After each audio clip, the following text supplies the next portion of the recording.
Australia's largest angling and outdoor fair. We are from Kairos watercraft.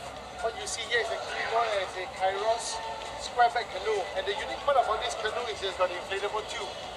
Pada anda yang datang ke redemption counter kami, kita ada permainan susun silam kata.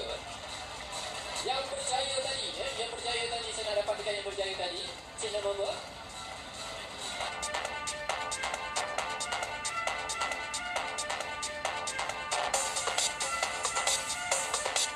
The latest fishing tackle and outdoor products for 2014 were the main attractions.